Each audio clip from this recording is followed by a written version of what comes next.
The riding crop came down for the third time before anyone in that hallway understood what they were seeing. Adeline Croft had her back flat against the marble wall, both arms raised above her face, and the pale skin of her forearms was already marked. She hadn't screamed. She hadn't asked anyone to stop. She just stood there in a gray housekeeping dress and a white apron, sleeves rolled to the elbow, and took it. In front of her, in a champagne silk gown worth more than that maid earned in 2 years, Camilla Ashford drew her arm back again. "On your knees," she said, her voice cracking down the corridor. "Who do you think you are, putting your hands on a glass I was carrying in front of my guests?" Behind her, the ballroom doors had already swung open. 200 people in black tie were spilling into the hallway with their drinks still in their hands, and not one of them stepped forward. A senator looked down at his shoes. A hospital board chairman turned toward the window. Near the staircase, a woman lifted her phone and then thought better of it. This was the Marchetti house, and in the Marchetti house you learned fast that some things were safer not to have seen. The crop went up a 4th time. It never came down. A hand closed around the leather in midair, and the corridor went so quiet that everyone heard the small sound of the whip stopping. Enzo Marchetti was 34 years old. Black 3-piece suit, no tie, one button open at the collar. He hadn't raised his voice in 11 years, and he didn't need to now. He held the crop still, and he didn't look at his fiancée at all. "Let go," he said quietly. "Before I forget what I promised my father." Camilla smiled. She was so certain of who she was in that house that she smiled before she even turned around. Then she turned. The smile came apart on her face, and the crop slipped out of her fingers and hit the marble. Enzo still didn't look at her. He was looking at the woman against the wall, at the arms she hadn't lowered yet, at the way she was breathing. He took off his jacket and put it over her shoulders, and 200 people watched the most feared man in Chicago cover a housekeeper with his own coat. Then he turned to face the hallway. Who gave permission for this? Nobody answered him. Nobody in that corridor knew that the woman shaking under his jacket had been in the house for only 11 days. Nobody knew why she'd reached for that glass, or what she'd sworn to a woman upstairs who couldn't afford to have anyone find out. And nobody, least of all Enzo Marchetti himself, knew that he'd met her once before, on a night he could barely remember, and that everything he thought he owed the world was about to be counted again from the beginning. If this kind of story stays with you, hit that like button and share it with someone who needs to hear it today. Subscribe so you don't miss what comes next. It means more than you know. Now let's go back to that hallway. His question hung suspended in the hallway, and no one reached out to pick it up. People looked down at the floor, out the windows, into the bottoms of their wine glasses. The senator cleared his throat as though he were about to say something, then thought better of it. A man near the back quietly stepped half a pace away, and the sound of his shoes against the stone floor was so distinct that everyone turned to look. In this house, people understood that there were moments when silence was safer than the truth, and there were other moments when silence was the answer itself. Camilla was the first to recover her voice. She adjusted her bracelet, drew a breath, and settled onto her face the smile she always wore at charity auctions, the kind of smile rehearsed through hundreds of photographs. "Darling," she said, her voice softer now, sweet again. "It's really nothing. That girl had the nerve to snatch a glass of wine out of my hand while I was entertaining guests, in front of everyone. You know how long I've been preparing for tonight." She lifted her chin slightly toward the woman standing against the wall. When servants don't know their place, someone has to remind them. Enzo didn't answer. He bent down, picked up the whip from the stone floor, and turned it over in his hand like a man examining an old possession he'd forgotten he still owned. The wooden handle was worn smooth, with a small crack running along the grain. He knew that crack well. He'd seen it throughout his childhood, inside the glass cabinet in his father's study, behind a pane that was never opened. Ambrose, the old butler, stepped forward, slowly but without the slightest hesitation, and held out both hands to receive it. "Put it in storage," Enzo said. "It's a keepsake from my father. It isn't something to be used for this." "Yes, Master Marchetti," Ambrose replied, and the way he addressed him made several people in the hallway subtly shift their posture. He'd served this house through 3 generations of masters, and he used that exact form of address only when everyone needed to be reminded who truly made the decisions here. Camilla watched as the whip was carried away. Something very brief passed across her face. Not shame, but the irritation of someone whose toy had just been taken from her. "You're making too much of this," she said. "Our guests are standing right here." "Our guests." Enzo repeated the 2 words without emphasis, without raising his voice, simply placing them in the middle of the hallway for everyone to hear. Then he turned his back on her. From the moment his hand had touched the strip of leather until now, he hadn't looked at her once. It wasn't because he'd forgotten. He'd chosen not to look. And Camilla, who had spent her entire life learning how to read rooms like this one, understood that later than everyone else standing there, the party will continue, Enzo said to the hallway. Please, go back inside. The wine has already been poured, and I don't want anyone leaving early because of me. A faint breath of relief moved through the crowd. A few people offered strained smiles, grateful to have been given a way out. Music began again in the main room. A gentle string piece, far too gentle for what had just happened. But before tonight is over, he added, his voice still as quiet as before, I'll know what really happened here. No one asked him to repeat himself. No one dared. The crowd dispersed, drifting back into the ballroom like water receding from the shore, leaving the hallway bare beneath the cold light spilling down from the hanging lamps.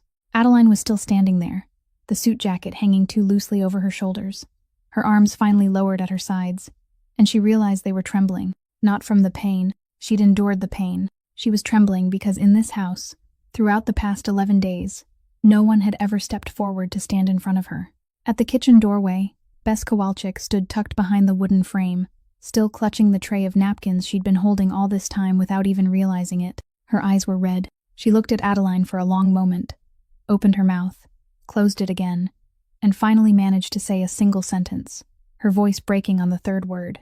I'm sorry. I was too scared to step out. Adeline looked at the girl, and what she did made Ambrose, standing at the far end of the hallway, pause for a beat. She didn't blame her. She didn't cry. She only gave a small nod and said, her voice hoarse but calm, I know. It's all right. Put the tray away and go into the kitchen where it's warm. Then she pulled her sleeves down over both forearms, as though she'd just remembered that some things were best kept from anyone's eyes. The small room beside the kitchen was normally used only to store table linens and the things no one wanted to see in the ballroom. There was a wooden table, 2 chairs, and a low-hanging light. Ambrose set the first aid kit on the table and pulled out a chair for her. Sit down. I've already sent someone to call the doctor. Please don't. Adeline said it at once, and for the first time that entire evening, there was something urgent in her voice. Please, don't trouble anyone over this. This isn't a small matter. I know. She sat down, placed both hands on the table, and began rolling up her sleeves. But if a doctor comes while the guests are still in the house, all of Chicago will know by tomorrow morning, and people won't tell the story the way you'd want them to. Ambrose didn't answer. He'd lived long enough in this house to know she was right. He simply opened the kit, pushed it toward her, then stepped back and folded his arms as he watched. Adeline looked inside for a second, then reached in and took out exactly what she needed, and nothing more. She arranged everything in a row on the table in the order she intended to use it. Gauze first, the roll of bandage afterward, the scissors placed at the far right. She washed her hands at the sink in the corner, scrubbing carefully between each finger, then shook them dry instead of wiping them on her apron. She snapped open the antiseptic ampule by tapping it lightly against the edge of the table, instead of using her teeth. Then she lowered her gaze to her forearms. There were 3 welts, one running diagonally near her wrist, the other 2 higher up, and where they crossed, the skin had split open for a short distance. She cleaned that area first, wiping from the center outward, using each piece of gauze only once before discarding it, never bringing it back over a place she'd already cleaned. She didn't flinch. She breathed out slowly and evenly as she worked, the breathing rhythm of someone accustomed to keeping her hands steady while some part of her body was in pain. Once the torn skin was clean, she placed a pad of gauze over it, held it in place with her thumb, and began wrapping the bandage. She wrapped upward from the wrist, the first turn overlapping itself to anchor it, each turn after that covering exactly half the width of the one before, so evenly that there wasn't a single wrinkle. When she reached the fuller part of her forearm, she rotated her wrist and folded the edge of the bandage at an angle, so it would follow the shape of her body, instead of slipping down. When she finished, she didn't tie a knot. She split the tail of the bandage lengthwise into 2 strips, wrapped them in opposite directions, then tied them together on the outer side, where movement wouldn't press against the knot. Then she did something Ambrose didn't understand at first. She raised her other hand, gently pressed the tip of one finger on the arm she'd just bandaged, held it for a moment, then released it, and watched her fingernail closely. She repeated the same thing with another finger. Then she gave the slightest nod, as though someone had just given her an answer, and moved on to the other arm. Ambrose remained silent from beginning to end. He'd seen many people bandage their own wounds over the course of his life. Gardeners pricked by thorns, kitchen workers cut by knives, and all of them wrapped bandages the same way. Cover the wound and tie it tight. The tighter the better because it made them feel safer. None of them ever stopped to press their own fingertips. None of them laid out their supplies in order before beginning. Only when she pulled her sleeves down to cover both bandages did he finally speak, and his voice was perfectly calm, as though he were asking about the weather. "Where did you learn to do that?" Adeline's hand stopped, only for a beat, so brief that if Ambrose hadn't been standing in exactly that place, at exactly that angle, he wouldn't have noticed. Then she looked up and smiled, and the smile was kind enough to almost hide the answer.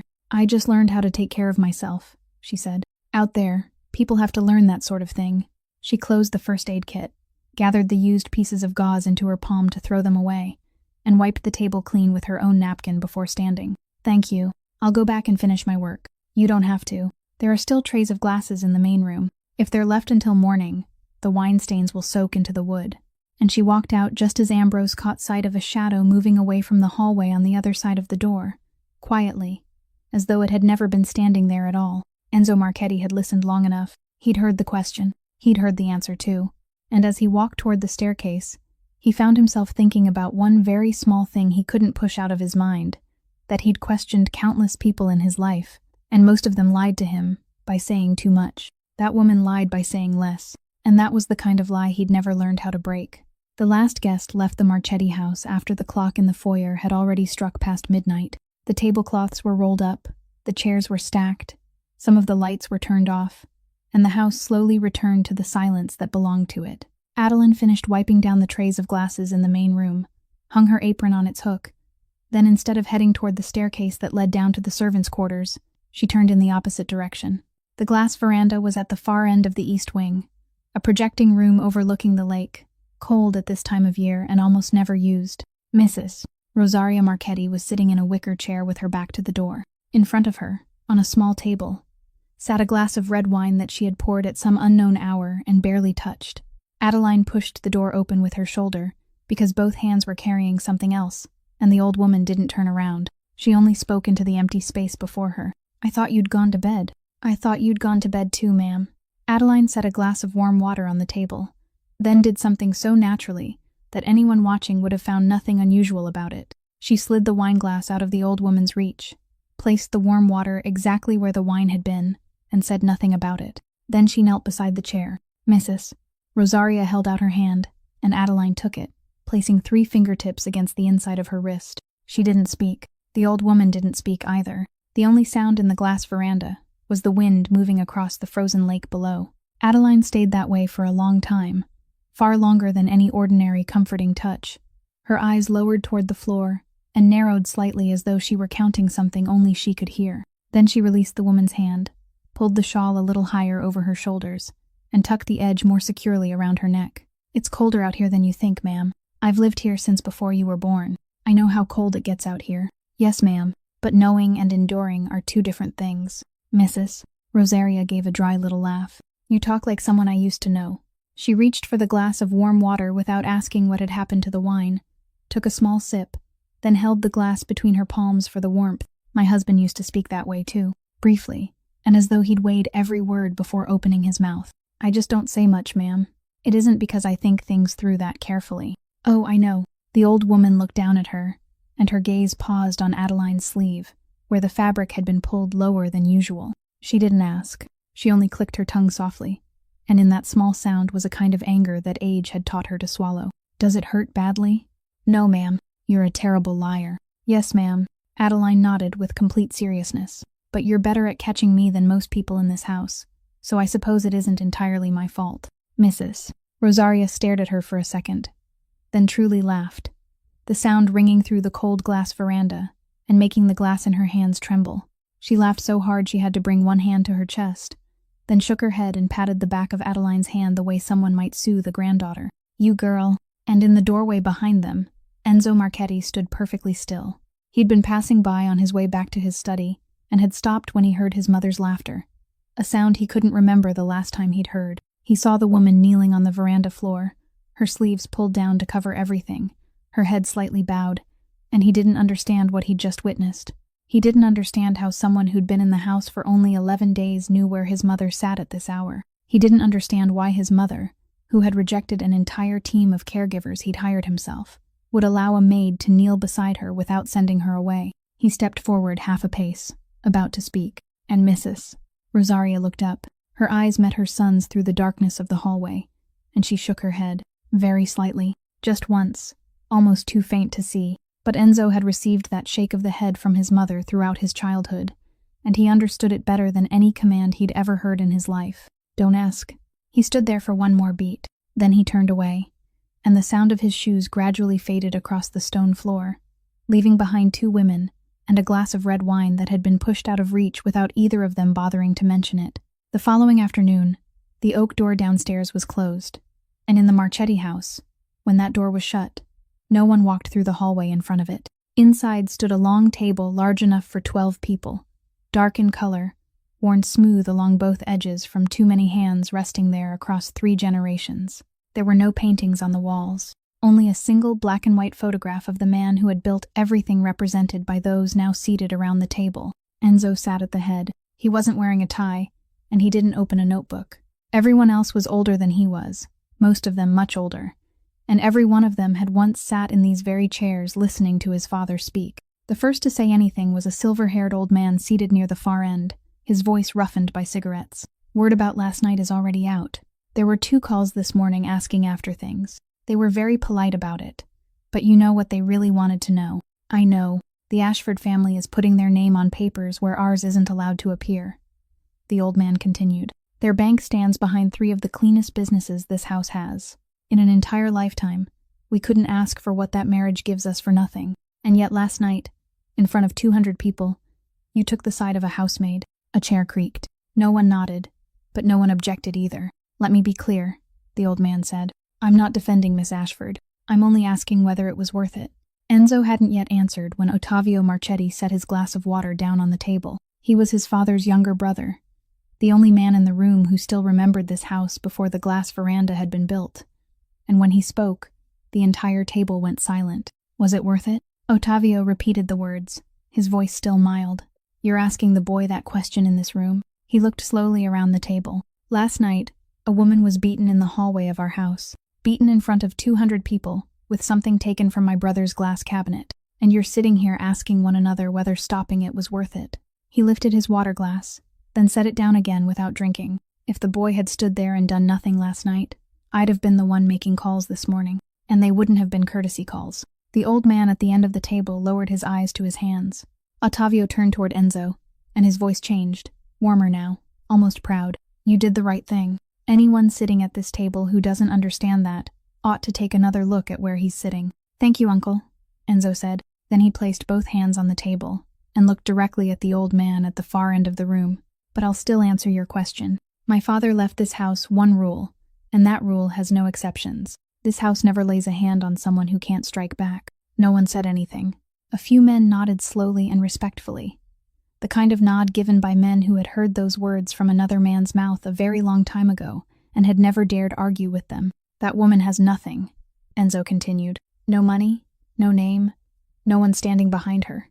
If we let what happened last night pass, then that rule becomes nothing more than a sentence people recite at funerals. I won't inherit a house like that.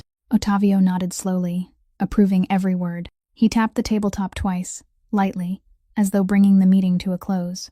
Then, just as everyone began pushing back their chairs to stand, he added one more sentence, so quietly that only Enzo and the man beside him heard it. Your father used to say the same thing. He picked up his coat and smiled. Then he was gone before he turned 60. The words fell onto the wooden table and remained there. Ottavio had already reached the door, still turning back to clap someone on the shoulder, still smiling, and no one in the room thought he'd said anything more than the sorrow of a younger brother remembering the dead. Enzo remained seated alone for a long time after the oak door closed. He reached his room when the sky beyond the lake had begun to lighten. That thin gray February light, not yet strong enough to be called dawn. He took off his coat, folded it, and laid it over the back of a chair. Ambrose entered, carrying the tea tray he always brought at that hour, set it on the table, then stopped. On the right cuff of Enzo's shirt was a dark stain, already dry, already soaked deep into the weave of the fabric. Ambrose looked at it for exactly 1 second. Then he picked up the coat from the chair, folded it neatly over his arm, and spoke in the same calm voice he used every other morning. I'll have this cleaned as well, Master Marchetti. Thank you. He walked out and closed the door behind him. No one asked. In this house, there were questions people had learned a very long time ago were best never asked. Adeline's shift ended at 2 o'clock in the morning, and the last bus that passed the intersection at the foot of the hill had left quite some time before. She'd known that from the moment she agreed to stay and clean up after the party, and she'd taken the shift anyway. As she crossed the foyer toward the back door, the stone floor behind her showed a trail of dark, wet footprints, each one clearly shaped like the sole of her foot, fading and then appearing again with every step.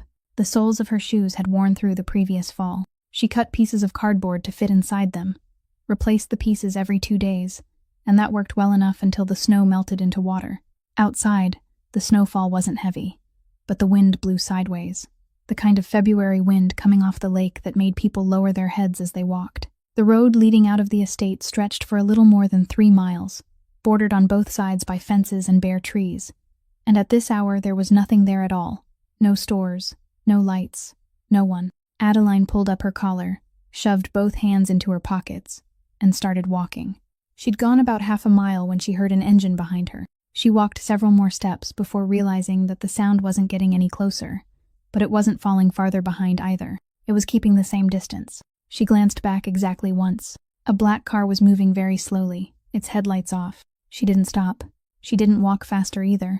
She only tightened her grip on the strap of her bag and kept going, her eyes fixed on the road ahead, thinking about something the past few years had taught her, that people only ran when they still believed they could get away. The car followed her like that for nearly a mile. Then, at the intersection where a broken traffic light blinked yellow, a second car appeared from the cross street, dark-colored as well, moving without any hurry, and stopped directly in the middle of the intersection, blocking the way. Both cars remained still. No one honked. No doors opened. No one spoke.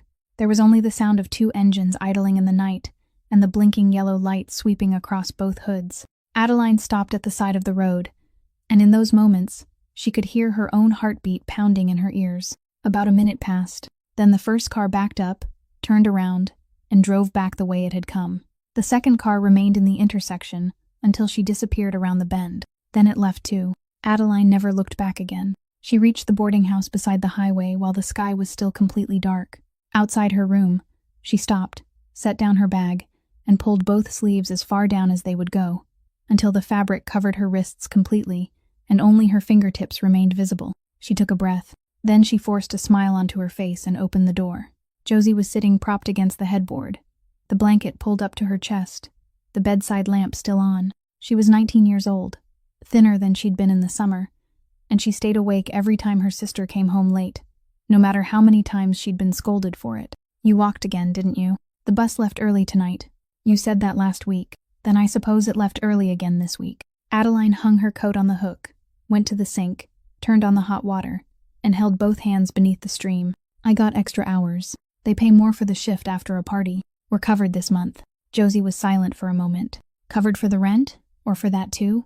Both. It was the second lie in less than a minute, and Adeline said it so calmly that she almost believed it herself. She poured a glass of warm water, carried it over, set it on the small table beside her sister's bed, then sat down on the edge of the mattress. The old electric heater in the room was running at full power, and the air had been stifling for a long time.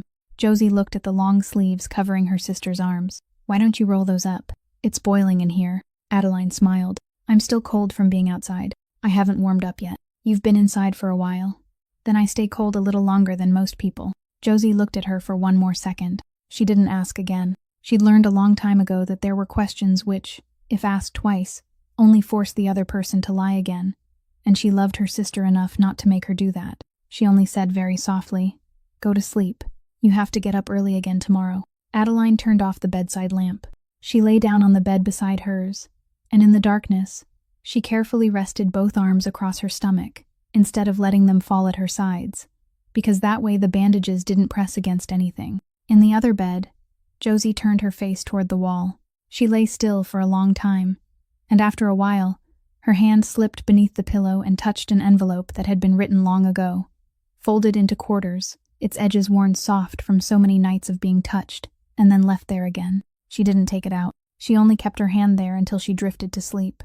Adeline was at the back door of the Marchetti house before the sky had fully brightened. She arrived ahead of her scheduled shift, because the morning after a major event was always the hardest, And because if she came late, someone would say she was using what had happened the night before last as an excuse. She hung up her coat, tied on her apron, pulled both sleeves down low, then fastened the cuffs securely. Bess was already standing in the kitchen, looking at her with the expression of someone who wanted to say something but didn't know where to begin. So Adeline simply handed her a cleaning cloth and said, "Start with the row of glasses on the left. Those already have marks on them." Then the two of them worked in silence. Near noon, while Adeline was wiping down the banister of the grand staircase, Ambrose appeared on the landing above. He didn't call out to her. He simply stood there until she looked up. "Miss Croft, come up here for a moment." She climbed the stairs, still holding the cloth in her hand. He handed her a white envelope, thicker than she'd expected. "Your pay for the post-party shift. It includes the overtime from that night." Adeline took it, and for a second she meant to say thank you, put it away, and leave the matter there. But she'd counted too much money in her life not to recognize the weight of an envelope. She opened it, looked inside, then raised her eyes. "Sir, there's too much here." "That's right. I only worked until 2 o'clock in the morning. I didn't do anything extra to earn more than that." "I didn't say you did anything extra." He stood straight with both hands clasped behind his back, and he had no intention of explaining himself. "I've been paying wages in this house since before you were born. No one has ever caught me making a mistake." Adeline looked at the envelope in her hand. She thought about the little table beside Josie's bed, about the bill lying beneath the glass of water, about the way the girl had turned her face toward the wall the night before. She thought very quickly and very carefully. Then she folded the envelope closed and slipped it into the pocket of her apron. "Thank you. You don't need to thank me," he said. Then he looked down at the cuffs of her sleeves, where the fabric had been pulled low and buttoned tightly, and his voice dropped by a degree, low enough that anyone standing 3 steps away wouldn't have heard him. "Keep your sleeves like that." Adeline went still. "In this house," Ambrose said, "people who know how to stay quiet usually live longer." A very brief silence passed between them, and in that silence Adeline could hear the grandfather clock ticking in the foyer below, and the sound of running water coming from the kitchen. She tightened her grip around the cleaning cloth. "What do you know?" she asked. He didn't answer at once. He looked at her for a long time, the look of a man weighing whether he should place one more card on the table. "I know," he said, "that you aren't a housemaid." Adeline couldn't manage another question. Her throat went dry, and she realized both hands were squeezing the cloth so tightly that her knuckles had turned white. Dozens of questions rushed through her mind at once. How much did he know? How long had he known? Had he told anyone? And whose side was he on? But she didn't have time to ask any of them. Ambrose gave a slight nod, the courteous nod he always used to bring conversations in this house to an end, then turned and started down the stairs. Halfway down, he stopped without looking back. "There are guests in the small parlor at noon. Have Bess bring up the tea. You don't go into that room." Then he continued on, the steady sound of his shoes gradually fading away, and he didn't explain another word. Adeline remained on the landing for a long time after he'd disappeared from sight. She raised a hand and touched the envelope in her apron pocket. It was still there, thick and warm, and now it carried an entirely different kind of weight. She didn't know whether she'd just been helped or warned. She didn't know whether that man had just reached out a hand to steady her, or slipped a rope around her neck that she hadn't yet felt tighten. And the most frightening part was that she understood that in the Marchetti house, those two things often looked exactly the same. Nash Kettering didn't knock on the study door. He never had to. He walked in, set a thin file on the desk in front of Enzo, then stepped back and stood there with his arms at his sides, the posture of a man who had just delivered something he knew he wouldn't be thanked for. "You told me to look into her." "I did. Then here it is." Enzo opened the file. The first page was a photocopy, the print small, the seal in the upper left corner faded from having passed through too many machines. In the middle of the page was a name he'd already seen on his own household payroll, Adeline Croft. Beneath it was another line, longer, listing her former position, emergency room nurse at a major hospital in Cleveland. And farther down, in the findings section, was the sentence Nash had marked with a faint pencil line beside it so Enzo wouldn't have to search. Nursing license revoked. Reason: falsification of medication administration records. Enzo read the entire page. Then he turned to the next, and the one after that. There was no appeal, no attorney, not a single line recording any statement from the person who had been accused. There were only the date the hearing began, the date the ruling was issued, and an empty space where her voice should have been. "How long ago?" he asked. 4 years, Nash said. "She hasn't gone back into the profession since. Worked different jobs, mostly temporary. She came to this house through a domestic staffing agency. The application they submitted was for housekeeping, And there was nothing false in it because they never asked about this part and she didn't disclose it. Enzo closed the file and rested his hand on top of it. You want me to handle it now? No, he said. Send her up. Adeline arrived at the study with her hands still damp from washing the last row of dishes. She wiped them on her apron before stepping inside, stopped about 3 paces from the desk, and didn't sit because no one had invited her to. Enzo pushed the file into the middle of the desk and turned it so she could read it. He didn't say anything. He let her see for herself. Adeline looked down. She only looked for about 3 seconds, long enough to see her name and the line marked in pencil. Then she raised her eyes, and the remarkable thing was that her face didn't go pale.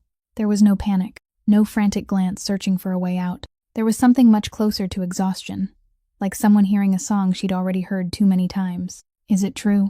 Enzo asked. Yes, sir. Your license was revoked. Yes.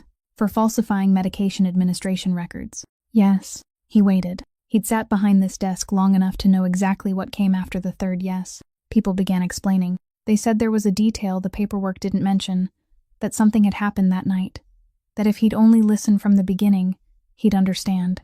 He'd heard hundreds of people do exactly that in this very room, and he knew how to peel away each layer until he reached what was true. But Adeline didn't say anything else. She stood there with her hands folded in front of her apron and remained silent. The silence lasted long enough to become an answer of its own. You're not going to say anything? You've already read it, sir. I read a piece of paper, and what's written on that paper is true.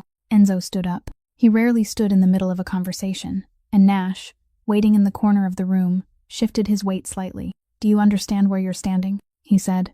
There are 7 people in this house with keys to the medicine cabinet. My mother is upstairs. Someone has just handed me a document saying you were once barred from practicing because of medication records. And you stand here, nod 3 times, and leave it at that. Yes, you're not even going to say one thing in your own defense? Adeline looked at him, and for the first time during the entire conversation, something passed through her eyes, very quickly, and then was gone. What good would it do? She replied. People have believed that piece of paper for 4 years. Then she raised her hands, untied the apron from around her waist, and began folding it, neatly, smoothing each edge flat, exactly the way she always folded table linens. If you want me gone, I'll finish today's shift first. I've only cleaned half of the east hallway floor. If it's left until this afternoon, it'll dry unevenly and be harder to clean again. And it was that sentence, not the file, that made Enzo Marchetti angry. He couldn't understand it. He'd spent his entire life facing people willing to lie, beg, threaten, do anything at all to hold on to their place. And this woman was standing in front of him, folding her apron until it lay perfectly flat, without even bothering to fight for a single chance for herself. Get out, he said. She nodded, placed the folded apron on the edge of the desk, and walked out. The door closed very softly behind her. Nash stayed silent for a moment before speaking. You want me to fire her? Enzo looked at the apron on the edge of the desk, folded square and smooth, and he didn't answer. The apron was still lying exactly where she'd left it on the edge of the desk when the study door opened for the second time. This time there was no knock, only the slow, steady tap of a cane against the wooden floor, and Nash immediately stepped out of the room without needing to be told. Mrs. Rosaria came in, didn't sit in the chair her son pulled out for her, and rested both hands on the top of her cane. I just heard people saying you sent that girl away. I haven't sent anyone away, but you're thinking about it. She looked down at the neatly folded apron on the edge of the desk, and something in her eyes hardened. Do you know why she was beaten? Because she took the wine glass out of Camilla's hand while she was entertaining guests. No, Mrs. Rosaria said. Camilla was handing that glass to me. Enzo looked up. Do you understand now? Camilla carried that glass across half the room, slowly enough for everyone to see, then offered it to me in front of all those guests, so people could watch the future daughter-in-law of the Marchetti family taking care of her mother-in-law. She even waited until Mrs. Whitfield turned to look before she held it out. She lifted her cane, then set it down again, and I was about to take it. Enzo said nothing. At some point, without realizing it, he'd sat down. I'm taking blood thinners, she said, and she said it as calmly as though she were reading a line from a grocery list. I've been taking them since last spring. When you're on that medication, you don't touch alcohol. Do you understand? It isn't a matter of avoiding it, because it's healthier. You simply can't have it. A very long silence settled over the study. I'd already told her, Mrs. Rosaria continued. Twice. The first time was at Thanksgiving, when she poured wine for the whole table. The second was that afternoon, just before the guests arrived. I told her I couldn't drink wine, and if she wanted to help, She could pour me plain water with a slice of lemon in it. It would still look nice, and no one would know. And then what? She laughed. Mrs. Rosaria said. She told me, Mother, one glass isn't going to kill anyone. Everyone is watching. If you stand there holding plain water all evening, you'll look pathetic. Enzo raised one hand to his face, then lowered it again. She wasn't trying to hurt me, Mrs. Rosaria said, and there was no anger in her voice, only weariness. Don't think that. She didn't mean anything cruel by it.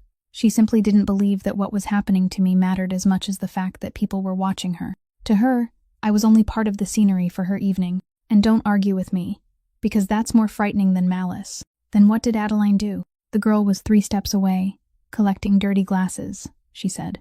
I saw her look at the glass, then she looked at me. Then she stepped forward and took it from Camilla's hand before my fingers touched it, and said out loud that there was a lipstick mark on the rim, and she'd bring me another one. Then she turned away quickly. She looked at her son. In front of 200 people, a housemaid had just taken a glass out of Camilla Ashford's hand and ruined her little performance. That was all. Enzo sat perfectly still. Then why didn't she say so? He asked, and his voice had gone rough. In the hallway, when I asked, she only had to say one sentence. Mrs. Rosaria was silent for a long moment. Because I made her swear. His head snapped up. I made her swear that very evening, while she was collecting glasses in the corner of the room, before any of it happened, she said. I took her hand and told her that no one in this house was to know about my medication. No one. Not even you. Especially not you. Why would you do that? Because I watched you bury your father, she said. And I watched you keep living afterward. I don't want to see that look on your face one more time before I die. Enzo stood, walked to the window, and stopped there with his back to her. That girl had only been in this house for 11 days, Mrs. Rosaria said behind him. She didn't owe me anything. She could have opened her mouth in that hallway that night and ended the whole thing immediately. All she had to do was reveal the illness of an old woman she'd known for 11 days. She struck the tip of her cane against the floor once. She stood against that wall and kept silent. Enzo. She chose to keep her promise to me. And this morning, you called her up here, pushed a piece of paper across the desk, and asked her why she wouldn't defend herself. Enzo didn't turn around. He looked down at the frozen lake below, and for a very long time, he couldn't find a single word to say. That file sat on the desk in the study for only one afternoon. But it wasn't the only copy. By the following afternoon, Camilla Ashford had in her hands exactly what Nash Kettering had uncovered. And she didn't need to invent a single word. She only needed to tell it her way. She didn't make any announcement. She did it in the spaces between other conversations, while pouring more tea, while seeing guests to the door, while walking arm in arm with another woman through the gallery. She spoke in the voice of someone deeply troubled by having to say anything at all. I don't even want to tell you this, but you're my friend, and you do leave your handbag in the sitting room. Then she sighed. That new girl used to work in a hospital. She was dismissed. It had something to do with medication. That's all I'm going to say. You can understand the rest for yourself. There was no accusation in any of it. No one could point to a single sentence and call it slander. But by the end of the week, the story had traveled much farther than anything she'd actually said. It moved through drawing rooms, down into the kitchen, out into the servants' quarters, and every time it was repeated, another layer was added. People supplied details no one had verified and no one bothered to verify, because a story like that was far more satisfying to hear than the truth. Adeline knew what was happening before anyone said a word to her. She knew it from the sound of locks turning. She walked past the upstairs dressing room, and the linen supervisor reached out, shut the small cabinet where medications were kept, then turned the key, making it look casual, as though she locked it every day. That afternoon, in the west hallway, someone else did exactly the same thing. Then another person. No one looked her directly in the eyes. People still greeted her, still asked her to fetch this or that, still thanked her politely. The only difference was that now, whenever she entered a room, some hand would quietly reach out, and some cabinet door would quietly close. By the servants' dinner, everything had become too obvious to require guessing. Adeline carried her tray to the long table in the kitchen, and noticed that the 2 chairs to her left were empty, and so were the 2 to her right. It wasn't that people stood up and walked away when she sat down. They had simply chosen other seats before she arrived, and arranged themselves, so there would always be just enough distance between her and them that no one could be accused of being rude. She ate in silence, her eyes on her bowl, her back straight. Then a chair scraped beside her. Bess Kowalczyk set down her tray, dropped into the empty chair directly next to Adeline, and pulled it a little closer, making sure the sound was loud enough to be heard. She didn't say anything. She didn't look at anyone. She simply lowered her head and ate, and halfway through the meal, she used her fork to pick up the slice of apple pie from her own tray, the only good thing served that evening, and pushed the whole piece onto Adeline's plate. Then she went on eating as though nothing had happened. Adeline looked at the pie on her plate. She didn't thank her. She understood that thanking her would turn what Bess had just done into an act of pity, and that wasn't what the girl wanted. She only pushed the salt toward Bess, and the two of them finished dinner side by side at a long table surrounded by empty chairs. It wasn't until they were washing dishes that Bess finally spoke, her voice low and angry. "Why don't you say anything?" "Say what?" "Say it wasn't you. Tell people the truth. I heard the linen supervisor telling the story, and she had half of it wrong. She was adding things that never even happened." Bess set a plate down hard in the sink. "Go tell every single one of them. I'll go with you." Adeline smiled and kept scrubbing the pot in her hands. "And then what?" "Then they'll know you didn't do anything. They'll nod, then turn away. And the next evening they'll tell the same story all over again to someone who hasn't heard it yet." She rinsed the pot and turned it upside down on the rack. "A rumor only stays alive when it finds somewhere to shelter, Bess. If I stand up and argue with every sentence, then I've given it a place to stay. If I spend my life chasing every lie, I won't have any time left to live decently." "But that's so unfair." "Yes," Adeline said. "It is." She dried her hands on her apron, then gave the girl a gentle pat on the shoulder. "But you sat down beside me in front of that whole table tonight. Do you know what you did?" Bess looked up, confused. "You just took away one of its places to hide." Then she picked up the stack of clean plates and carried them toward the cabinet, leaving the girl standing there with both hands still wet. And for the first time all week, Bess Kowalczyk found herself standing a little straighter. The story Camilla had set loose didn't stop inside the house. It only needed to travel a little farther, and she knew exactly where it needed to go. The call took place one afternoon, brief and impeccably polite. She introduced herself as the event coordinator for a prominent family in the area, said she only wanted to mention something out of a sense of responsibility, that one of the tenants staying there had once been involved in a medication-related matter and had been formally disciplined by a professional board, that she didn't want to interfere in anyone else's business, but if she were the landlord, she would wonder whether the other tenants were safe. Then she thanked him and hung up. She didn't ask for anything. She didn't need to. The next morning, the landlord knocked on Adeline's door just after she'd finished changing for work. He wouldn't look her in the eyes. He said he was very sorry, that it wasn't personal, that he had to think about the other tenants too, and that she had until the end of the day. Adeline asked him for one more week. She told him she'd paid everything she owed, that she'd never been late by even a single day, and that her sister had a treatment appointment the day after tomorrow. She only needed 1 week to find somewhere else. The man looked down at his feet and said he would have to change the lock by that afternoon. The sisters packed their belongings before noon. There wasn't much to pack. Adeline called 3 places. The first was full. The second wanted a deposit equal to an entire month's wages. The third didn't answer. That night, the 2 sisters slept somewhere Adeline would never tell anyone about. February near the lake showed mercy to no one. Josie didn't make it to her treatment appointment the following day. It wasn't because she didn't want to go. It was because there was no longer any way to get there from where they were.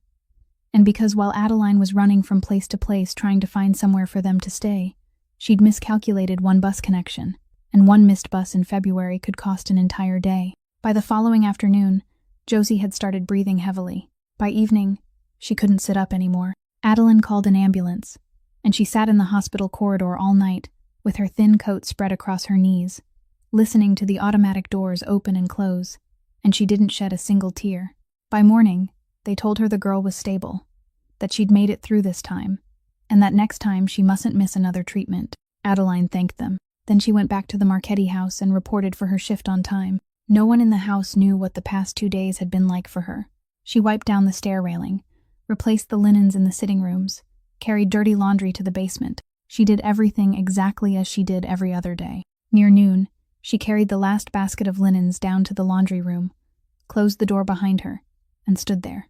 The laundry room was the only place in the house where there was constant noise. 3 machines ran at once, water rushing, drums turning, hot air pushing through the vents. Adeline set the basket on the floor. Then she straightened, and something inside her broke. She brought both hands over her mouth. She did it before the first sob could escape, pressing her hands so hard against her face that her fingertips turned white. Her shoulders began to shake. She backed away until her spine touched the side of a washing machine, then slowly slid down and collapsed onto the tile floor between baskets of dirty linens. Her head bowed between her knees, and she cried like that without making a sound, inside the roar of the machines she had carefully chosen because she knew they would swallow everything. She cried for the past 2 days, for the landlord staring down at his feet, for the bus she'd miscalculated, for her sister's face inside the ambulance, for the promise she'd made that they had enough this month. She cried because she'd pushed herself beyond exhaustion, and all that effort still hadn't been enough to keep a roof over the two of them for even one February night. She didn't know how long she'd been sitting there. On the other side of the door, Enzo Marchetti stood perfectly still. He'd come down to the basement looking for Ambrose, and he'd stopped when he heard a sound that didn't belong to the machines. He stood there with one hand resting on the doorknob, and he didn't turn it. He'd entered many rooms in his life. He'd walked into rooms where people stopped breathing when he appeared. He knew exactly what would happen if he opened this door. The woman inside would spring to her feet, wipe her face, apologize for letting the master of the house see her like that, and pick up the laundry basket. She would lose this place too, the last place she had left. He took his hand away from the doorknob. He went upstairs, poured a cup of hot tea himself in the kitchen, then came back down. He set it on the tile floor directly outside the laundry room door, lowering it so gently that the saucer didn't make a sound. Then he left. He didn't say a word, and he didn't look back. That afternoon, the tea had gone cold, and someone had taken the cup away to be washed, and Enzo Marchetti sat in his study with the file he'd closed and pushed aside several days earlier. He opened it again. He had someone call the hospital in Cleveland and got nothing. Human Resources said they didn't provide information about former employees. The call was transferred 3 times before someone finally said that all inquiries had to be submitted in writing. Nash made a trip there and came back empty-handed, and he told Enzo that places like that had laws of their own, that once a matter had been closed, no one wanted to open it again for a stranger wearing an expensive watch. If he wanted to know more, he'd have to find another way in. Enzo found another way. He didn't contact the hospital again. He had someone obtain the complete public record of the hearing before the state medical board, something anyone had the right to request a copy of, though almost no one ever bothered.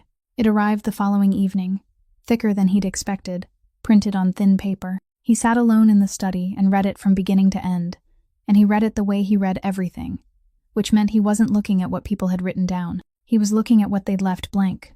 The incident had happened during a night shift in the emergency department. A medication dose had been entered incorrectly in the record. The error was discovered before there were serious consequences. The patient survived, but the record was altered afterward, and it was the alteration that caused the case to be brought before the board. The name attached to the altered record was Adeline Croft. She accepted responsibility for everything. She admitted she'd entered the dose incorrectly. She admitted she'd changed the record. Enzo turned to the procedural section, and he stopped at a single line tucked neatly between 2 others, printed in the same size type, without emphasis, without any note beside it. The respondent declined legal counsel. The respondent declined to make a statement. He read that line 3 times. Then he stood, walked to the door, and called for Ambrose. The old butler entered the room, and Enzo pushed the page toward him and pointed to the line. "Read this." Ambrose put on his glasses and bent down to read it. "You've worked in this house longer than I've been alive," Enzo said. "How many rooms have you sat in with lawyers?" "More than I care to remember, Master Marchetti." "Have you ever seen anyone stand before a board with the power to take away their entire profession and refuse a lawyer?" Ambrose removed his glasses. "Never. Neither have I," Enzo said. "Someone might not be able to afford an attorney, but in hearings like this, counsel can be appointed without charge." She refused it. Someone might be too frightened to speak, but the transcript says she answered every question about what she'd done clearly and directly. She refused only one thing. She refused to make a statement. He placed his finger on the line. "No one refuses to defend themselves, Ambrose. Not unless they're defending someone else." Ambrose stood silent for a moment. "What are you going to do?" "Find out who else was in that department that night." It took 2 days. The staffing roster wasn't part of the public record, but the list of licensed personnel was, and so were license renewal applications, and Enzo had people cross-reference them until they narrowed it down to one name: Marisol Vega. Same department, same period of time. And what made Enzo stop for a long while was something else. The records showed that the woman had repeatedly applied for shift changes throughout that winter, asking to move from nights to days, and every request had been denied. People didn't ask to leave the night shift simply because they were tired. They asked when there was someone at home who couldn't be left alone at night. He dug further, and he found an address entry, and on that line was the number of people in the household. Not 1, 3. "She's a single mother," Enzo said. 2 children at home. Ambrose said nothing. If that case had been pushed into criminal prosecution, Enzo continued slowly, as though setting each brick carefully into place, then the person who entered the wrong dose would have lost her license, lost her job, and might have lost the right to remain with her 2 children. But if the person who took responsibility was younger, unmarried, with no one depending on her, then the board would treat it as professional discipline. License revoked. No prosecution. No one loses their children. He closed the hearing transcript. She didn't alter the record to protect herself, Ambrose, he said. She altered it so the other woman's name wouldn't be there anymore. Then she stood before the board and refused to say a single word in her own defense, because the moment she opened her mouth, everything she'd just done would fall apart. The study remained silent for a long time. 4 years, Enzo said. For 4 years, she let the whole world believe a piece of paper. And a few days ago, I sat right here at this desk, pushed that same paper in front of her, and asked her why she wouldn't defend herself. The hospital board fundraiser had been on the Marchetti household calendar since the previous fall, and it couldn't be postponed. Tables were set up in the grand hall, flowers were brought in, and a small podium was placed at the front of the room for several brief speeches. Mrs. Rosaria came downstairs because she attended every year, and because she said that if she didn't, people would start talking. Adeline moved between the tables with a tray in her hands, her sleeves pulled down as they were every day. It happened in the middle of the second speech. Mrs. Rosaria was standing near the foot of the staircase, one hand resting on the top of her cane, when she raised the other hand and touched her chest. That was all. She didn't cry out. The woman beside her turned and asked if she was all right, and before she could answer, the tip of her cane slipped across the stone floor, and she collapsed. A glass shattered. Then the entire hall seemed to break apart at once. People shoved their chairs back and stood. Voices rose. Someone shouted for a doctor. And the absurd thing was that there were 7 doctors in that room, holding glasses of wine, yet the first person to reach her was a man who dropped to his knees, shook her by the shoulders, and called her name louder and louder. Adeline set her tray down on the nearest table. She didn't run. She pushed through the crowd with her shoulders and elbows, and when she reached them, she said exactly 4 words to the man shaking the old woman. Please move out of the way. He looked up as though he meant to protest. And then he moved, because there was something in her voice that didn't allow anyone to do otherwise. Adeline knelt on the stone floor. She lowered her ear close, her eyes following the rise and fall of Mrs. Rosaria's chest, and remained that way for several seconds.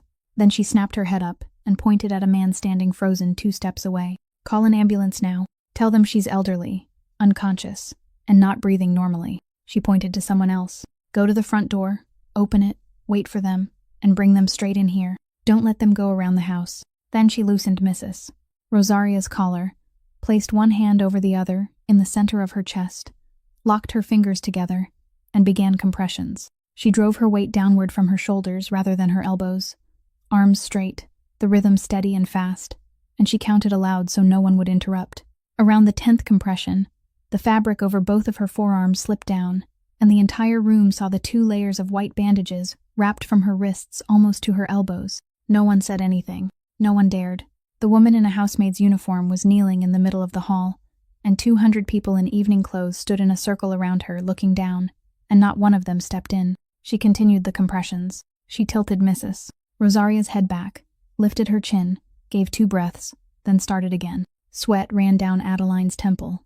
She didn't miss a single beat. The ambulance siren could be heard coming up the drive by the time she reached the 4th round. 2 uniformed paramedics rushed in carrying a hard case and a machine, and the one in front called out, "How long has she been down?" Adeline kept compressing, never lifting her head, and answered in one continuous stream, her voice loud, clear, without stumbling over a single word. Less than 3 minutes. The collapse was witnessed. Chest compressions have been continuous since then. No interruptions. She's taking blood thinners every day and has been for several months. You need to consider internal bleeding. She's also on blood pressure medication. Don't give her anything intended to stop bleeding until you've spoken to the physician who prescribed her medication. The man froze for half a second, then nodded, and immediately repeated what he'd heard to his partner. They moved her aside so they could attach the electrodes, and she backed away on her knees without standing, still kneeling there as her hands began to tremble now that she had stopped. One beep, then another. Then someone said, "We have a pulse." The entire hall exhaled at once. They carried Mrs. Rosaria out, and for a long stretch of time, the sound of the stretcher wheels rolling over the stone floor was the only sound in the room. Adeline remained kneeling in the middle of the hall among the broken pieces of glass, her hair slipping loose from its bun, her sleeves fallen back to expose the 2 layers of bandages now damp with sweat. She bent down, gathered the shards of glass near her into her palm so no one would step on them, and only then did she rise. And she stood there before 200 people who had just watched her pull a life back from the edge, and not one of them knew what to say to her. Enzo Marchetti stood not far away. He'd been there from the moment she dropped to her knees, and he hadn't moved. He watched her hands stacked one over the other, watched the way she drove down from her shoulders, watched the steady rhythm of her counting that never once faltered. And somewhere very deep inside him, something flashed into existence and vanished again in half a second. A blinding white ceiling, a harsh light streaking across his vision, and a woman's voice very close to him calling his name over and over, telling him to open his eyes. Then it was gone. He stood perfectly still, his heart stumbling out of rhythm for a beat, and he didn't understand why. At the far end of the hall, a woman in a silk gown stood watching everything that had just happened. Camilla Ashford didn't come closer.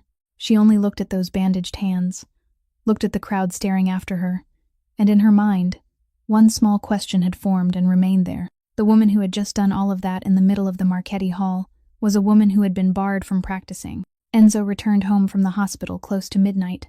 They told him his mother had made it through, that she would need to remain there for several days, that if they had been even a few minutes later, the outcome would have been different. He didn't ask another question. He drove home, went straight upstairs to his study, and didn't turn on the main lights. He stood for a long time in front of the wall behind his desk, where a paneled section concealed the old safe that had belonged to his father. He couldn't remember the last time he'd opened it. There wasn't much inside. A few folders of papers, an envelope yellowed with age, his father's signet ring resting in a leather box, something Enzo had never worn because he'd always believed he hadn't earned the right. And beside that leather box, lying slightly off to one side as though someone had once pushed it away and then put it back, was a small metal object. He picked it up.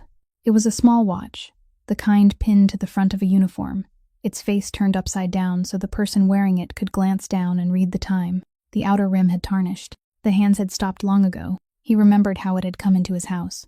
4 years earlier, his men had taken him to an emergency department under a name that wasn't his, because things had happened that night that couldn't be allowed to appear in any record. He remembered only scattered fragments, a white ceiling, the smell of antiseptic, and the sensation of drifting away very slowly until everything stopped. When he woke the following day, someone returned a plastic bag containing his personal belongings, and mixed among his things was one object that didn't belong to him.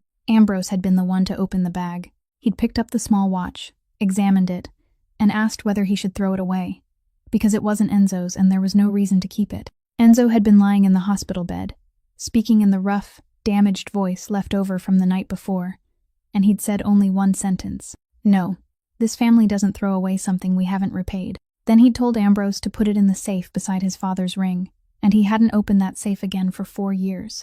Now he stood beneath the desk lamp and turned the watch over.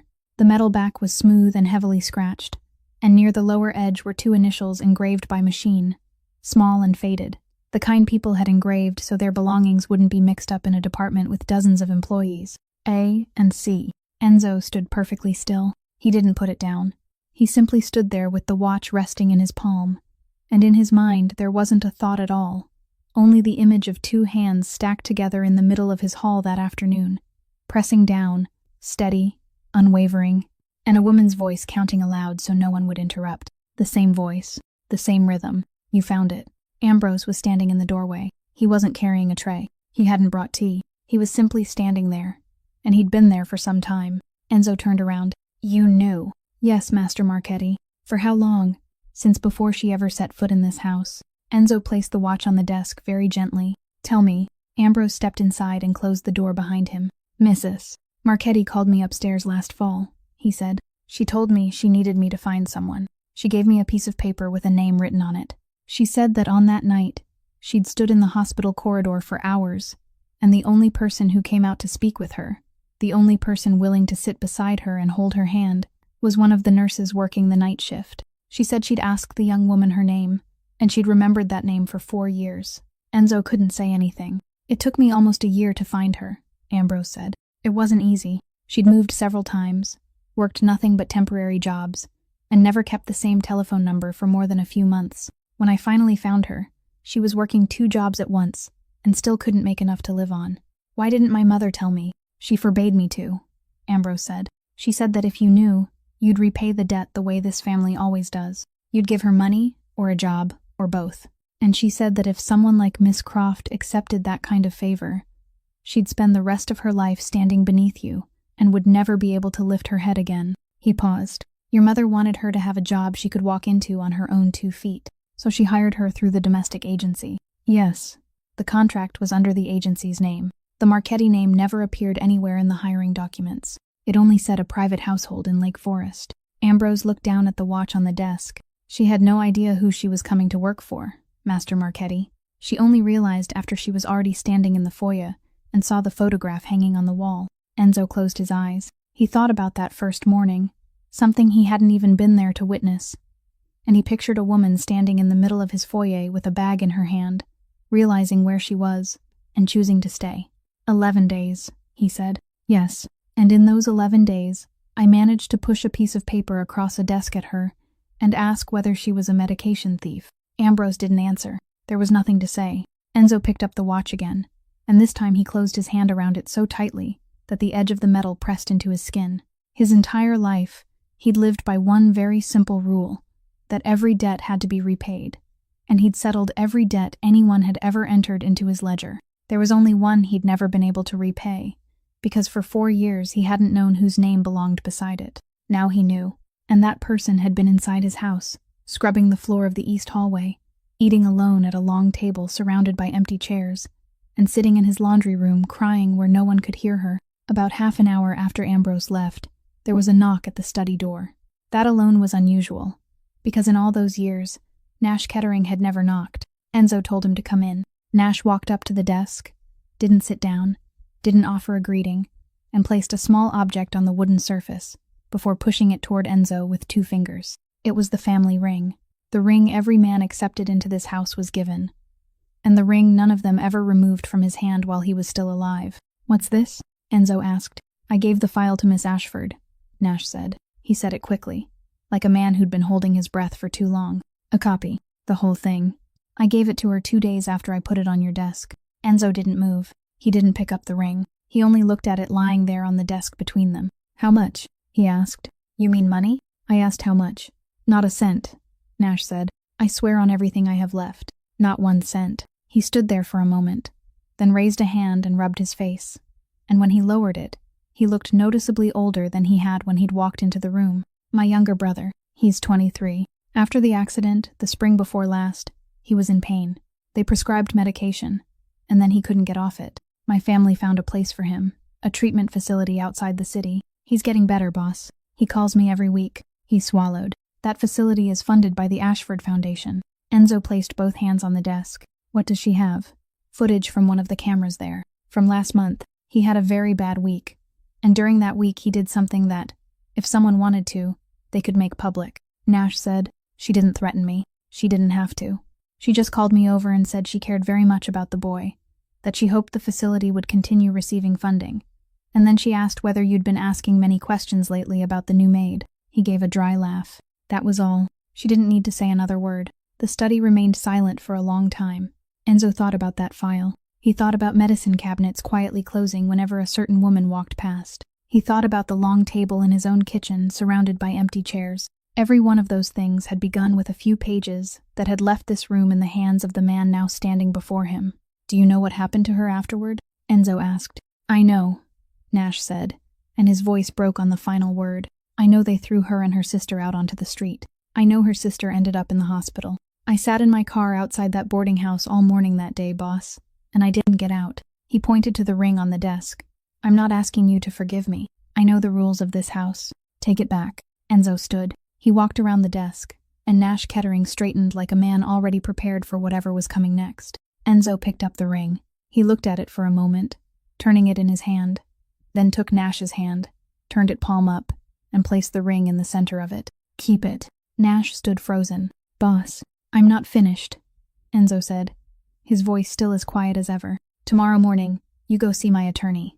You give a full statement about everything that happened, recorded and signed. Then when this goes to court, You go to court. You tell everyone there who gave what to whom, and why." Nash opened his mouth, then closed it again. "You're not firing me? What would firing you accomplish?" Enzo said. "You leave this house. Tomorrow there isn't a witness anymore, and that woman is still buried at the bottom of all this. If you want to make amends, there's only one way to do it. And it's much harder than taking off that ring and leaving it on my desk." He looked directly into Nash's eyes. "Dying is the cheapest way to escape responsibility. Walking away is no different. You don't get to choose the cheap way." Nash closed his hand tightly around the ring. "And as for your brother," Enzo continued, "starting tomorrow morning, that facility won't need Ashford money anymore. I'll take care of it. You tell him he stays there until he's finished, and no one is going to throw him out. And you tell him his brother is about to do something very difficult, so he knows what example to follow." Nash lowered his head. His shoulders shook once. Only once. Then he straightened again. He slid the ring back onto his finger. "When you go to court tomorrow, wear it," Enzo said. "Let them see it. Let them know who's telling the truth." Nash's statement opened a door Enzo hadn't thought to push on. The next morning, he ordered a complete audit of the Marchetti Foundation. Not the portion that was presented to him every quarter, but everything, beginning with the very first line. It took 4 days. By the afternoon of the 4th day, the auditor walked into the study, carrying a thick stack of papers, and wearing an expression Enzo had seen before on people who were about to deliver bad news to a man no one wanted to give bad news to. Money had been leaving the foundation for 18 months. Not in one large withdrawal, but in many smaller ones, regular and carefully spaced, each one supported by legitimate paperwork, each one routed through an event planning company. There were 3 such companies. All 3 were registered at the same address, and when the ownership structure was traced back through the second layer, all 3 ended at the same name, Camilla Ashford. Enzo turned to the final page, where it clearly stated which program the money had been taken from. It was the fund designated for patients receiving dialysis and those waiting for organ transplants. The program his family had supported since his father's time. The same program the hospital board stood up every year and publicly thanked the Marchetti family for funding. He sat for a long time staring at the figure. Then he turned back several pages to the authorization form that allowed the event coordinator to approve expenses within a specified limit, and he looked down at the signature at the bottom. "I signed it," he said. The auditor looked up. "Sir, this is a standard authorization form. Nearly every family with a foundation like this." "I signed it," Enzo said again, "with my own hand. No one forced me. I gave her the key because I decided it wasn't worth my attention." He closed the file. "Put that in the record exactly as I said it. Don't soften a single word for me." The meeting took place Monday morning, in the same room with the long wooden table. The family counsel was there. The Marchetti attorney was there, along with 2 representatives from the auditing firm. The 3 largest donors to the foundation were present, as was the chairman of the hospital board. And the Ashford family was there, Camilla's parents seated across the table, with Camilla between them in an ivory suit, her hands folded neatly together, her chin slightly raised, because right up until the moment she entered that room, she still believed they were there to discuss the wedding. There was no screen. Nothing was projected onto the wall. Enzo simply pushed one set of papers after another along the table and let everyone read for themselves. Ledgers, bank statements, 3 company registrations showing the same address. Then, the attorney placed a small device on the table and played a recording the boarding house had retained in accordance with its own procedures. A woman's very polite voice speaking about responsibility and the safety of the other tenants. Camilla listened to half of it before reaching over and switching the device off. No one stopped her. No one needed to, because everyone in the room already knew what the rest would say. "What exactly do you think you're doing?" she said, and her voice was still under control. "In front of my parents? I invited your parents so they could hear it from me," Enzo said, instead of hearing it from a federal prosecutor next week. Her mother raised a hand to her mouth. Her father didn't look at his daughter. He was reading the page in front of him very slowly, and the hand holding it was trembling. "You're choosing a servant over me?" Camilla said. She stood up. "I gave 2 years of my life to this family. I gave you my family name. I sat through dinners with people who wouldn't even have bothered answering your calls if it weren't for me." "No," Enzo said. He remained seated. He didn't raise his voice. "I'm choosing the truth, and you were never anything more than a name I intended to borrow. That was my mistake, and I've just admitted it in front of everyone sitting at this table." He reached into the inside pocket of his coat, took out the engagement ring he'd been carrying with him for the past several days, and placed it on the table. The sound of metal touching wood was very small, but everyone in the room heard it. That money was meant for people standing in line waiting for a chance to stay alive, he said. You took it to pay for flowers and musicians. Then you picked up a telephone and had 2 sisters thrown out onto the street in the middle of February because one of them ruined a performance you were putting on. He stood. I won't lay a hand on you, and no one in my house will lay a hand on you either. The evidence has been with the federal prosecutor since this morning. Every agreement between my family and your family's bank was terminated before you entered this room. From this moment forward, what happens to you will be decided by the law, not by me. Camilla looked around the table. She looked at the 3 donors she'd shared dinner with more times than she could count. She looked at the chairman of the hospital board who had once kissed her hand at the spring gala. She looked at the older men of the Marchetti family, men who had always risen when she entered a room. Not one of them looked back at her. Not one of them spoke. Her mother sat motionless. Her father still held the paper in his trembling hand and never raised his head. And in that moment, Camilla Ashford understood something she'd never once considered in her life. That none of these people had ever truly stood on her side. They had only been standing near where she happened to stand. She picked up her bag and walked out of the room, and no one rose to see her out. It happened on Wednesday morning, in the 3rd-floor hallway of the hospital, where Adeline had just finished visiting Mrs. Rosaria and was on her way out. 2 people in plain clothes were waiting near the elevator, and one of them called her name. She stopped. They told her there was a complaint against her, that it concerned practicing medicine after her license had been revoked, and that she needed to come with them. Adeline didn't ask them to repeat themselves. She only set her bag down on the floor and asked one question, very softly. May I say one thing to the old lady in that room first? They told her no. She nodded. Then she held both hands out in front of her willingly. No one had to pull her forward. And when they closed the handcuffs around her wrists, her sleeves slipped down and revealed the 2 healed scars along her forearms. The hospital hallway was crowded at that hour.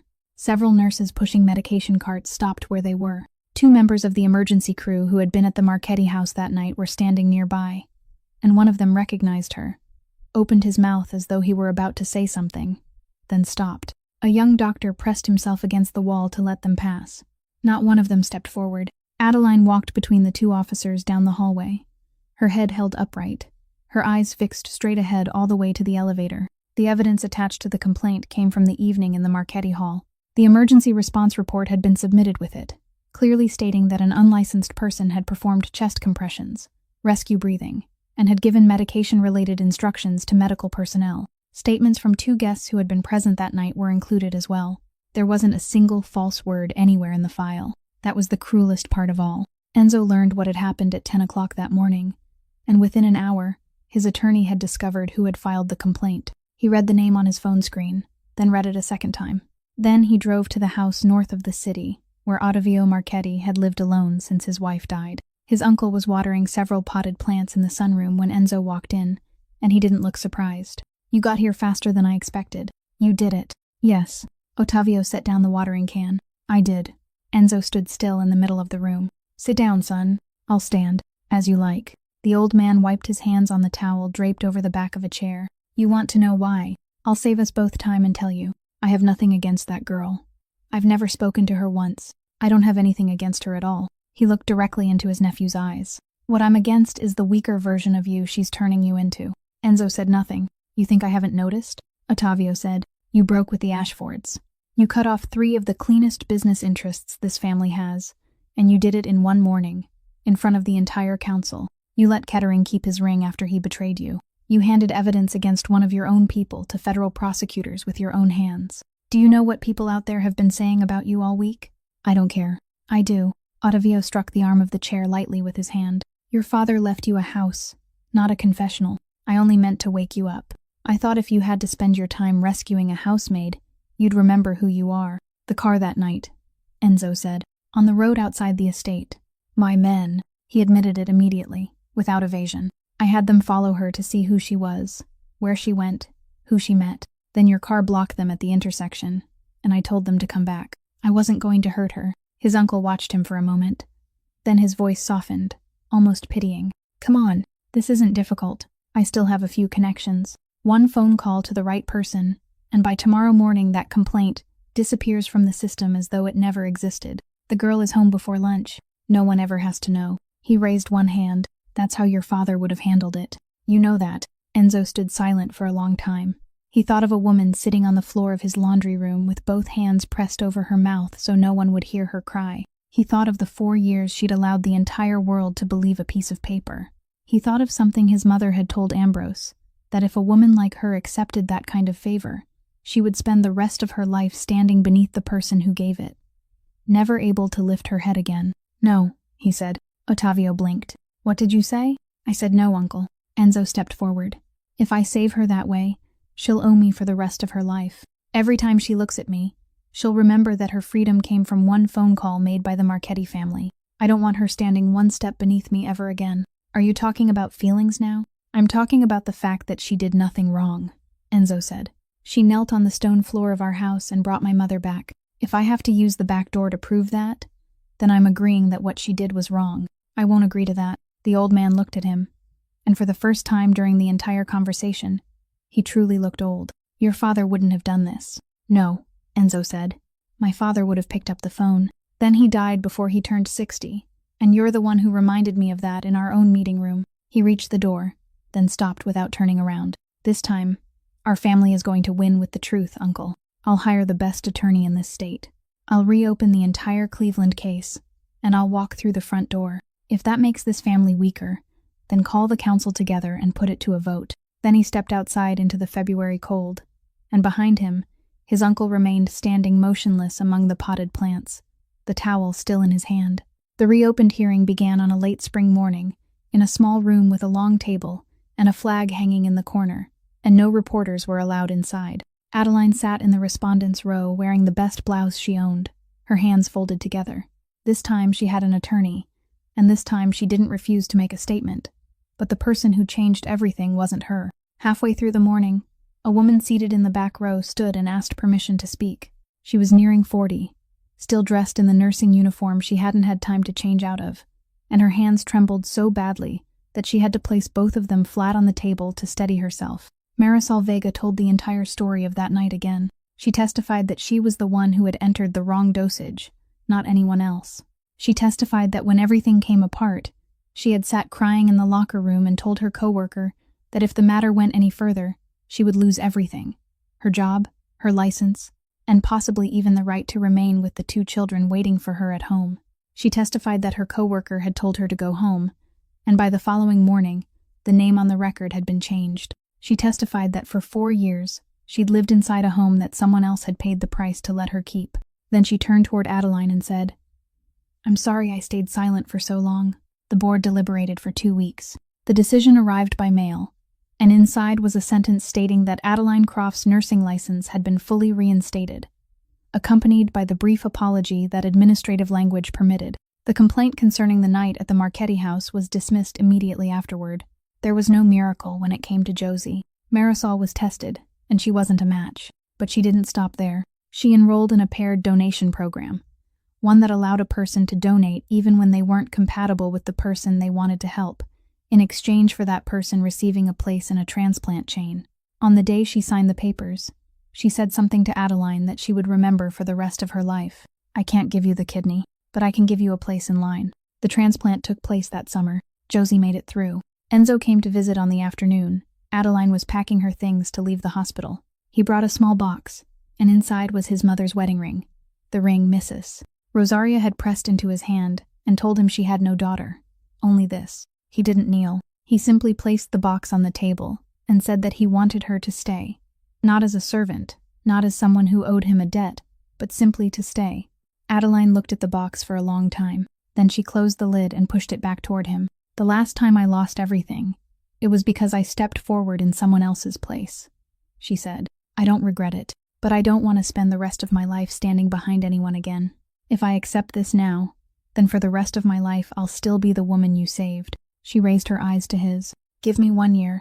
Let me learn to stand on my own feet first." Enzo Marchetti, the man no one in the entire city had ever dared refuse, picked up the box and slipped it into his coat pocket. Then he lowered his head. "I can wait." 1 year later, the hospital's new care unit opened, built with the exact amount of money that had been recovered, and with the additional funds supplied by the Marchetti family. Adeline Croft was there from early morning, in a white medical coat, and before welcoming a single guest, she stood by the back entrance to greet every member of her team.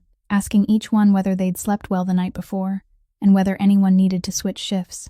From the reading room at the end of the hallway came the laughter of several children arguing over the pictures in an oversized book. And that entire floor was filled that day with a kind of sound hospitals rarely had. Near noon, a newly hired server crossed the hall carrying a tray of water, caught her foot on the edge of a rug, and sent the entire tray crashing to the floor. The sound of breaking glass rang out sharply. The entire hall went silent, because among the people standing there were quite a few who still remembered what had happened in another hallway on a winter evening the year before. Adeline walked over. She didn't say anything. She knelt down, gathered the larger shards into her palm so no one would step on them, then looked up at the pale-faced girl. "Did you cut your hand?" The girl shook her head, tears already filling her eyes. "Then the most important part is over," Adeline said. "Bring me a broom, and we'll clean it up together." Behind her, Bess Kowalczyk, now a first-year nursing intern in that very unit, smiled and went to fetch the broom without needing to be told.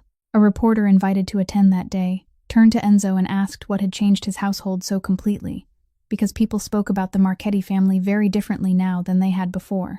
Enzo looked toward the woman kneeling on the floor gathering broken glass. "The day kindness took the place of fear," he said. "And perhaps that is what this story was meant to leave behind as well. That dignity isn't something another person gives us. It isn't something found in the clothes we wear, or in the title people use when they speak our name. Dignity is something we choose to hold on to, even when our backs are against the wall, and not a single person steps forward to defend us. That kindness is never truly lost. It only travels a very long road before finding its way back, sometimes so slowly that we begin to believe it has forgotten the way home, and that the strongest person isn't the one who makes others afraid, but the one who teaches them that they never needed to be afraid in the first place." If today's story touched your heart, please subscribe to the channel, leave a like, and share it so that every day we can have another story of kindness to listen to together.